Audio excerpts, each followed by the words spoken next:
Welcome everyone to the Side Draft Podcast, and we saw just an amazing race today, didn't we? Yes, we did. We saw Joseph Newgarden do this amazing strategy, and he would win the IndyCar race. And great race from Texas.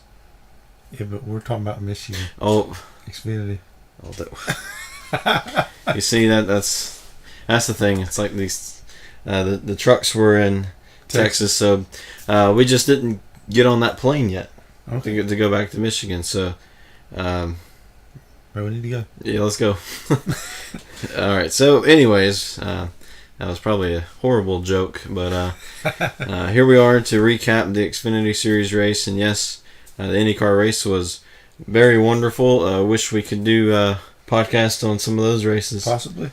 Maybe next season we'll figure something out on the IndyCar side, but anyways, NASCAR, Xfinity... I was going to say Xfinity car. The Xfinity car series. All right, anyways, to start off the weekend, Paul Menard would get the pole, and he would dominate stage one, basically. Yeah, that 12 car is really looking good. I just thought he was going to run away with it. Yeah, save more money at Menards by winning the race. Yes. But a caution would occur for the 90 and the 07. They would spin. Very odd wreck there. I guess he just got loose underneath the other guy, and around they go. Yeah, pretty much what it is. You kind of get a little tight or kind of loose underneath them, and you just lose it. Then it would be Paul Menard versus John Hunter Nemechek on the restart. Paul Menard would ultimately win, and that's something we saw on the restarts. If you're on the inside, you're just not going to get a good run on the leader. So normally it would take quite a bit of time for anyone to try anything on the leader. But not long after that, the 18, Riley Herbst, would be into the wall as the number 8 would spin. Yeah, that pretty much ended his day. I mean, he pretty much just destroyed that car. Yeah, but Jeb Burton in the 8, he was able to get it together and go on. Yeah, I still wasn't real clear on what happened there, if he's got loose, but I don't believe it really hit anything, and continued on. And then it would be Paul Menard versus Nemechek again. Then Christopher Bell would just come out of nowhere, and he would attempt to go for the lead, just not enough. Paul Menard would win stage number 1. Yeah, Christopher Bell, he was really making some good moves and come to the front, and which, he's always competitive about week to week. Yeah, and stage 2, nothing much happened during that entire stage, besides Christopher Bell managing to pass Paul Menard on the final lap. That's something we didn't really see all day, is anyone being a challenge for Paul Menard, and then Christopher Bell just steps up and wins stage 2. Yeah, which shows stage points are very, very important in this current playoff system. I believe some of the lap cars kind of played a role in that, and Christopher Bell just played it just right and got the lead right there at the end. But before we go into stage 3, we do want to announce the shout-out winners for the Dale Jr. If you found Dale Jr. in the thumbnail, let us know where he is, and we'll maybe shout you out in the next video. So the 2 winners is Lori and #Team Hendrick _92488. Yeah, thank y'all for looking for Dale. Yeah, so it's really great to see all these people wanting to find Dale Jr. in the thumbnails. Yes, it's always a fun game to play. Yeah, it's something we did on a Creditcast with Kyle Petty, and Kyle Petty eventually found that out that we did that. So maybe one day Dale Jr. will find that out. Yeah. What were the odds of Dale Jr. finding Dale Jr.? Yeah, it's wonderful to find yourself sometimes. So, so Dale, sometimes you just need to go look for yourself. So in stage 3, Christopher Bell would lead off pit road.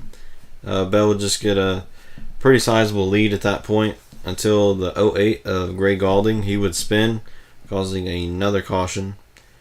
And then it would be Christopher Bell versus Cole Custer on the next restart. Then we're thinking, with all this strategy at Michigan, they thought Chase Briscoe could make it the rest of the way, but unfortunately, but he had the fresher tires, possibly. yeah, not at that point. Not at that point. That was, I think he put on scuffs at that point. They was going to go with interesting fuel strategy, which would have been cool to see how it would have played out, but unfortunately, that would never happen because it'd be a caution because of Chase Briscoe. Like Tommy Joe Martin's just got pinned down on the bottom or got loose, something like that, and he just want to try some neutral chomps. Yeah, hit the dog, unfortunately. Yeah. But I think the dog's okay. Yeah, the dog's alright. Wasn't harmed. It was a little rough wreck there, but we gotta quit these dad jokes. We're going to the Busch Beer contest. Maybe, I don't know. But anyways, we still got to see some sort of fuel strategy because Christopher Bell would stay out, Cole Custer would follow him, and that wasn't because that was a great plan or anything that they wanted to try. It was because it was a mix-up. A bad communication. See? Yeah, so I believe it was crew chief Jason Ratcliffe. He told him to don't slide him, but Christopher Bell thought that meant don't come in. Don't come in. Well, I ain't gonna slide him because I'm gonna stay out. So. Can't slide him if I don't even go in. Yes. And then Cole Custer behind him, he was told to follow Christopher Bell, and when it's like when some people say, if your friends jump off a cliff, would you as well? That's basically the same thing. Yeah, because Cole Custer just jumped off that cliff with him. So it was really the strategy that come down to really lost the race for him. The guy in front, a bad communication, and the one in back just says he listens to what his crew chief says and follows him. So it's like I was back off from both of you. Yeah, I think really you should have done the opposite of Christopher Bell, which him going to pit lane, you would have stayed out anyway. Yeah. Then maybe you could have tried to duck down, but you probably would have had a violation there. So there was just no winning in that situation. Not really.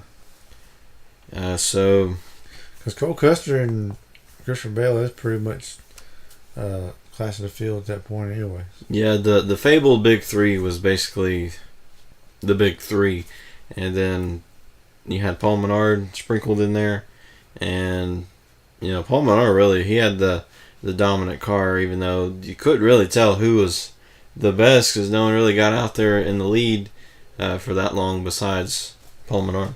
Yeah, and once he got back in the dirty air, it was kind of hard to get the handle on the car. Then it would be Bell versus Custer. Custer would catch Bell. Custer would take the lead. Then we're like, can they make it on fuel? Most likely not. So they would have to go in the pit lane. That would let Tyler Reddick take the lead. And then he just cruised on. Yeah, I believe he was saving fuel. He just kind of maintained his position. Wasn't really gain on the leaders. Wasn't really losing anything to the fourth place driver. He was just kind of letting out, trying to save a little fuel.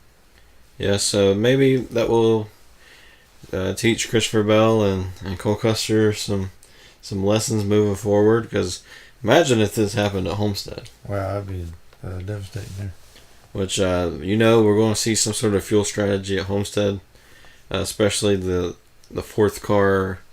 That may not be as fast as the other three, so could see some interesting fuel strategy, even though that's months away, but it does make me excited to see that race. So Tyler Reddick would go on to win his third race of the year.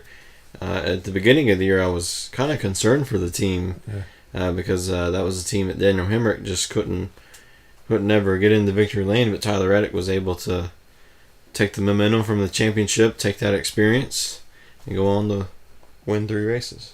Yeah, because Daniel Hemrick, last year he had a lot of good. He led laps and ran good, just couldn't get the finishes that he needed. Yeah, there's just always something strange happening to Hemrick at the end of the races. Would like to see Hemrick come back in the 21, which I do believe he's going to. So would like to see an Xfinity win out of him. Yep. Because he really deserves it after all of the struggle he went through, especially at Homestead.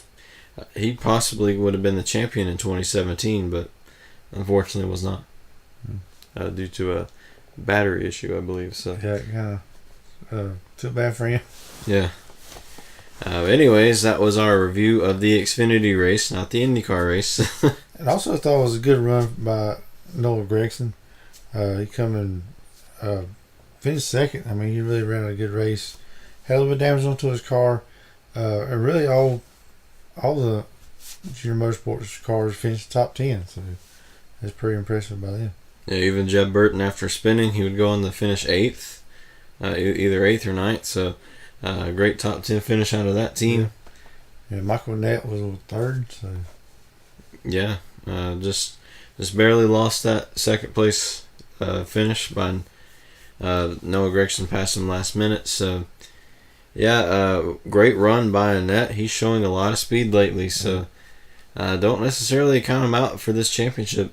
No. The big three may be tearing it up on the field, but just like Tyler Reddick did last year, we could see one of those guys who just, got a win through the regular season, just didn't really show a lot of winning throughout the season, just maybe that one time.